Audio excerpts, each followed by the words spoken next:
Good Thursday evening, Southeast Texas. Looking at hot, dry weather conditions for the most part right on through Monday until Monday's cold front comes on in. Highs probably in the mid to upper 90s. That's a good almost 10 degrees above normal. Then that cold front is expected to come through on Monday. A drier, then cooler air mass will filter on into our area, resulting in temperatures below normal as we head on into next week.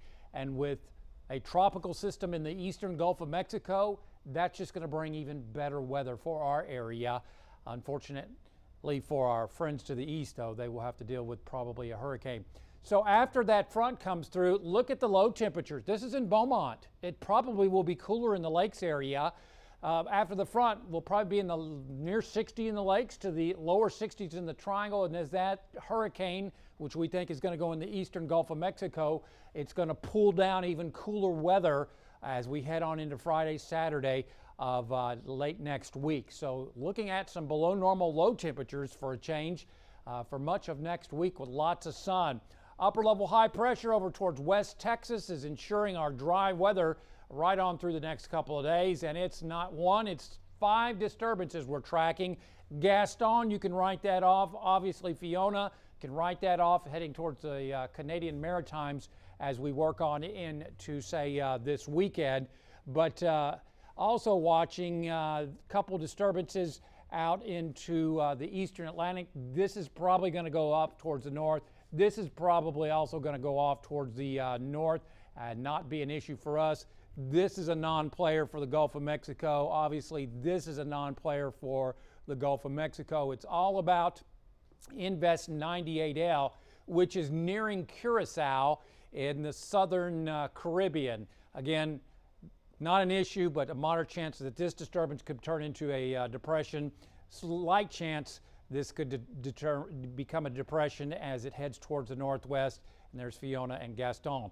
So again, we've got the low. It's nearing Curacao in the southern Caribbean, and modeling does take this on off towards the west and northwest. High chances it's going to be a depression probably over the next 24 to 48 hours. Once it gets into the central Caribbean, a lot of heat potential in those waters.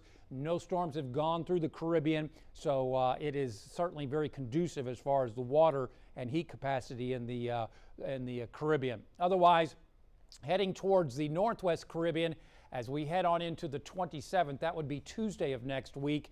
And again, we really think this is going to be an eastern Gulf of Mexico storm because of the upper level pattern. With Rita and Ike, we had high pressure off the east coast and over towards Georgia. That's not the case here.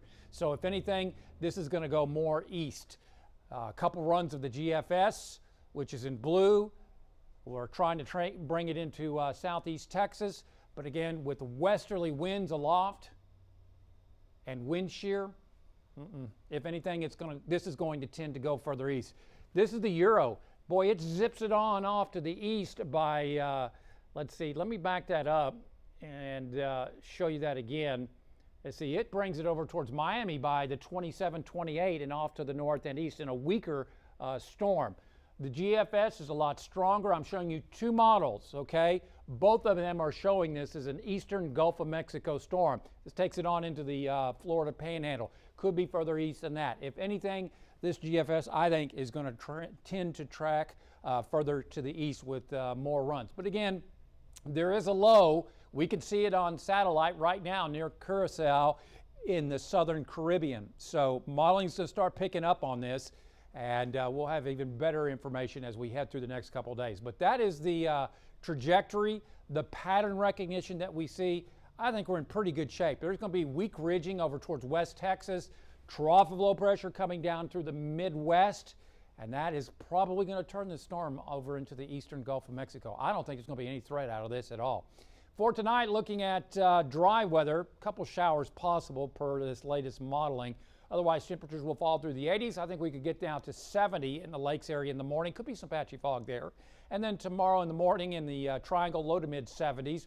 After daybreak, we should see temperatures shoot right on up into the mid to upper 90s under mostly sunny skies. Heat dome is in West Texas. It's going to be over our area in a weakened form right on through the weekend. and then it's going to take a trek on off towards the south and west. Oh, look at this. Big trough of low pressure coming on down as we head on into Monday and Tuesday of next week. And that's going to drag that cold front into our area. Just exactly what you want to see, with a ridge over the Rockies and a trough over the north and east, ensuring our area of some great weather as we head towards the middle of next week.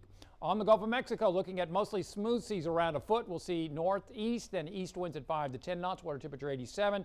High tide tomorrow afternoon at Sabine Pass at 1:38 p.m. Our forecast tonight, mostly clear, mild and humid. We'll go with the near 70-degree readings up in the lakes and into the mid-70s in the Triangle. Tomorrow, another hot day with mostly sunny skies, highs reaching the middle to possibly upper 90s. And as we head through the weekend, more of the same. We could see an isolated shower coming up on Sunday with partly cloudy skies, but still hot. Highs mid, possibly upper 90s. Cold front comes in on Monday, and that's all she wrote. With the storm going well off to the east, look at that. Nice low, comfortable low temperatures, highs middle and upper 80s. Then with the hurricane in the eastern Gulf of Mexico, that will pull down even cooler weather and drier air over our area. You may have to use the Blistex or chapstick coming up next week because of the low humidity. Lots of sun as we head on into the following weekend. Download our app, follow us on Facebook and Twitter, and as always, there's more weather at 12newsnow.com.